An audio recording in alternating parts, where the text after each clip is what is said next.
Bien, jóvenes, vamos a continuar con el desarrollo de la clase y ahora nos vamos a ocupar de lo que es el desprendimiento de placenta, desprendimiento prematuro de placenta normoinserta. ¿Cómo vamos a definir?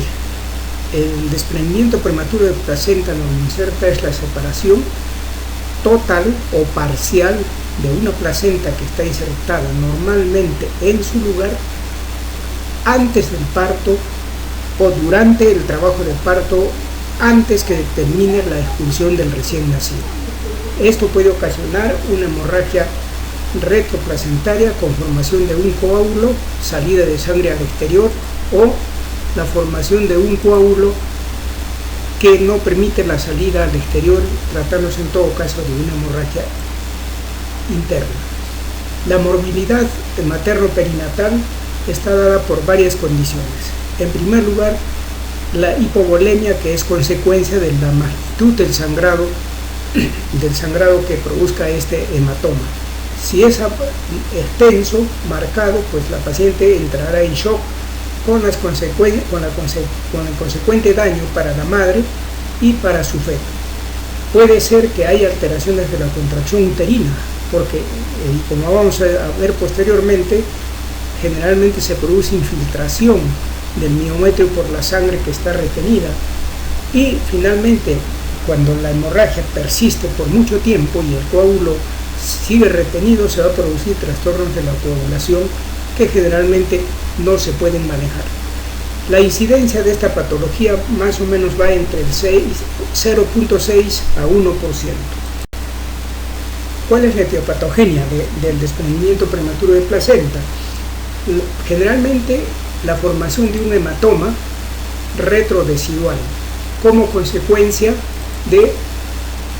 generalmente se explica por la rotura de una arteria espiral decidual, y esta es una teoría. La otra es, por ejemplo, en el caso de la preeclampsia, vamos a ver posteriormente cuando veamos este tema, que es una placentación anormal, es una defectuosa implantación de la placenta, y obviamente eso predispondrá a que la placenta se desprenda con mayor facilidad.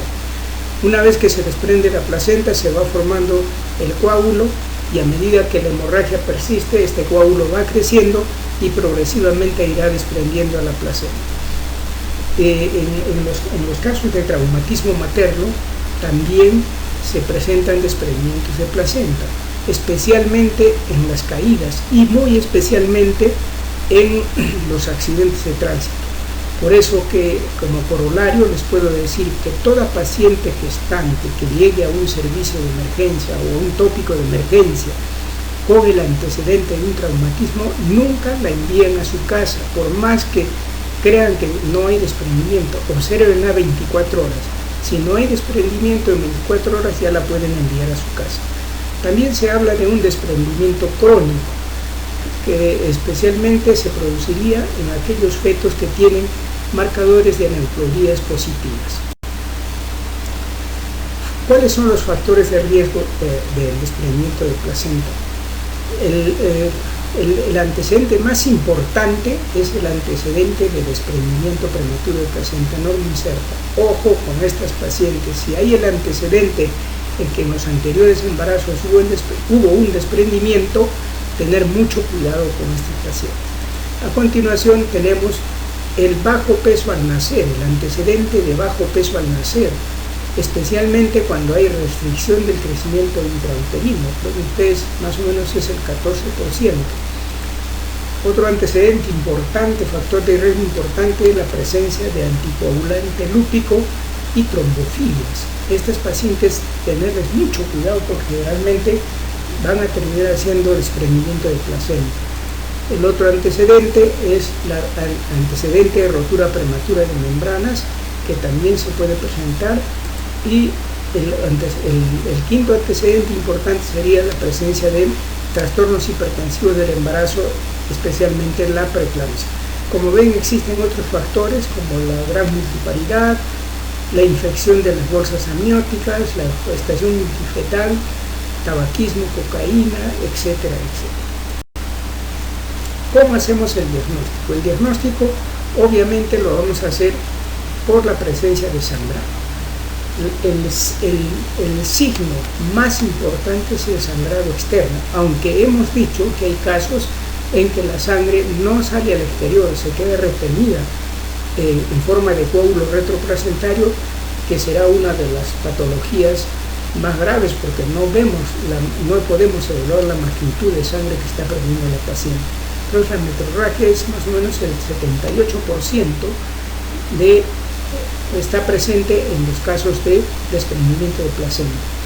El otro signo importante es el dolor uterino. Acá el dolor uterino, ya sea por la hipertonía, como ustedes ven que se presenta, o por las contracciones uterinas dolorosas, ¿no? Puede ser que debido a la magnitud del desprendimiento, cuando el desprendimiento va más allá del 50%, generalmente el feto ya entra en problemas y puede morir. Ahora se está hablando de la presencia del dímero D, ¿no? Especialmente cuando ya aparece coagulación intravascular diseminada, y la presencia de alfa-fetoproteína en la sangre materna se dice que hace el diagnóstico en 97% de casos. ¿Cómo hacemos el diagnóstico? Lo más importante para el diagnóstico es evaluar los factores de riesgo. Sabemos y hemos visto cuáles son los factores de riesgo, entonces en toda paciente que presente algún factor de riesgo, pues debemos sospechar el desprendimiento de placenta. Obviamente el diagnóstico, a continuación se evaluará la historia clínica, no se olviden de una buena anamnesis, un buen examen clínico y finalmente se puede solicitar una ecografía, pero ojo que la ecografía no siempre hace el diagnóstico de desprendimiento de placenta. Como ustedes ven, tiene una sensibilidad de 24-26% y una especificidad de 96%, el valor predictivo positivo es de 88% y el negativo de 53%. Entonces tenemos que recurrir a la historia clínica y al examen físico fundamentalmente y evaluar los factores de riesgo. ¿Qué vamos a ver? La presencia de hemorragia, como hemos dicho anteriormente, el dolor, la hipertonía, el dolor de espalda, la hipersensibilidad uterina, las contracciones uterinas que son muy frecuentes y la presencia probablemente de un feto muerto. A mí se me ocurrió hacer esta tablita que hace la diferencia clínica entre el desprendimiento prematuro de placenta normoinserta y la placenta previa. Como ustedes ven, la placenta previa y el desprendimiento prematuro de placenta tienen signología clínica diferente. Ahí tenemos el inicio, en la placenta previa es insidioso, el desprendimiento es brusco. La manifestación, o sea, los síntomas, la placenta previa es un sangrado indolore, y hemos visto que no duele. En cambio, el desprendimiento es un sangrado muy doloroso y hay sangrado que generalmente es desproporcional. ¿Qué quiere decir desproporcional? Que la paciente puede estar sangrando muy poco, pero su estado hemodinámico ya está muy comprometido. ¿Por qué? Porque el sangrado puede ser oculto. Y aunque el sangrado sea externo, nos puede parecer un sangrado mínimo, pero hay mucha sangre detenida en forma de coágulo retroplacentario. Eso quiere decir que es un sangrado desproporcional.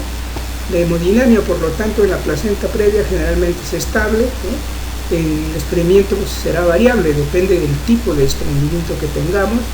El examen obstétrico, vemos que el tono en la placenta previa es normal. En el desprendimiento prematuro hay hipertonía, útero sensible y doloroso. Generalmente el feto en la placenta previa está bien y en el desprendimiento el feto está afectado casi desde el inicio. La evolución en la placenta previa es autolimitada, en el desprendimiento es imprevisible, nunca sabemos. En la placenta previa la ecografía nos hace el diagnóstico. En el desprendimiento la ecografía solo nos descarta placenta previa y a veces se puede observar el coágulo retroplacentario. Ya saben ustedes entonces la diferencia. Lo más importante del desprendimiento es evaluar las complicaciones. Como ustedes ven, el shock hipovolémico, la coagulopatía de consumo, el útero de Cuvalier, la lesión renal aguda y el síndrome de Sheehan son las complicaciones más temidas en el desprendimiento prematuro de placenta. El shock hipovolémico ocurre por la hemorragia masiva materna, especialmente cuando es oculta. No nos permite evaluar la magnitud de sangrado, por lo tanto esta paciente tendrá que evaluarse clínicamente, presión arterial, pulso, color de la piel, estado de conciencia, etc., ¿no? Para poder evaluar la cantidad de sangre. La coagulopatía de consumo o coagulación intravascular diseminada ocurre porque la gran cantidad de coágulos retroplacentarios van a consumir la mayor cantidad de procoagulantes, entonces la paciente se va a quedar con niveles patológicos de productos de degradación como filinógeno, filina, D-dímeros, etc., especialmente en el desprendimiento de placenta oculto. Hay mayor cantidad de tromboplastina pese a que pasa a grandes vasos en el sitio de implantación, y esto condiciona pues la coagulación intravascular diseminada. El útero de Cuvelier, que es, como ustedes ven en la imagen, un útero que ya se pone de color rojo vinoso, ya no es el color normal del útero, y ocurre porque la presencia del coágulo retroplacentario y la presión que va ejerciendo por la hipertonía y por las contracciones, la sangre va a ser extravasada hacia el miometrio, infiltrando el miometrio e inclusive la serosa, lo que va a condicionar este famoso útero de Cuvelier, que generalmente produce atonía uterina y va a ser causa muchas veces de histerectomía. La lesión renal aguda, que también es un problema que se presenta frecuentemente, especialmente cuando hay una demora en el tratamiento del shock hipovolémico, cuando nosotros no evaluamos correctamente a la paciente. Esta lesión renal es mucho más grave cuando coexiste con preeclampsia. Lo bueno es que la lesión renal aguda casi siempre es reversible. Muy pocas pacientes se complican y requieren diálisis renal. Finalmente, el síndrome de Sheehan, como ustedes saben, es una insuficiencia hipofisiaria y se caracteriza por signos de PAN hipopituitarismo. Bien. ¿Cómo es el tratamiento? Los criterios para el tratamiento tenemos que tener en primer lugar en cuenta el estado clínico de la paciente, presión arterial, pulso, su temperatura, su color de la piel, estado de conciencia, etc. Tenemos que tener en cuenta la edad gestacional, ¿no?, para tomar decisiones, y lo más importante, la magnitud de la hemorragia, que lamentablemente muchas veces no la vamos a poder evaluar. Entonces, el estado clínico de la paciente sería el más importante. Bien, lo primero que vamos a ver es, yo he tratado de explicarles en forma de escenario. El escenario 1, primero tenemos un feto que está vivo, que ya es viable, o sea que ya tiene el peso adecuado, y que está con la paciente con un parto vaginal no inminente, o sea, no hay trabajo de parto, cuello inmaduro, no hay posibilidad de parto inminente. Entonces se tendrá que hacer una cesárea de urgencia. En el escenario 3 tenemos un feto vivo con alteración del bienestar fetal, cualquier edad gestacional, con una hemorragia importante, con compromiso materno, no hay signos de parto vaginal inminente. En estos casos también se hará una cesárea de urgencia. No olvidemos que cuando la madre está en riesgo de perder la vida, lo más importante es salvar su vida y el feto quedaría en segundo plano. El escenario 3 es cuando el feto está muerto o aún no es viable. Entonces, en este caso, si el feto está muerto y la condición de la paciente nos permite, se puede hacer un parto vaginal. Si no lo permite, también tendrá que ser cesárea. Bien, y el escenario 4, pues está mal acá en el escenario 4, tenemos un feto vivo menor de 32 semanas, sin alteración del bienestar fetal y con una madre estable. O sea, estamos vigilando a la paciente, está estable, puede tener una conducta conservadora, de repente nos puede permitir madurar el pulmón fetal con corticoides y llegar hasta la viabilidad para terminar el embarazo en el escenario 1. Bien. No nos olvidemos que en todos los casos de hemorragia obstétrica, este es uno de los casos de hemorragia obstétrica, el manejo se hace en base al manejo general de las hemorragias obstétricas que ya se mostró en la tabla cuando hablamos de placenta previa. Bien, jóvenes, a continuación vamos a seguir con las otras hemorragias, como son la rotura uterina, rotura de vasa previa, rotura de seno marginal o separación vaginal. Muchas gracias.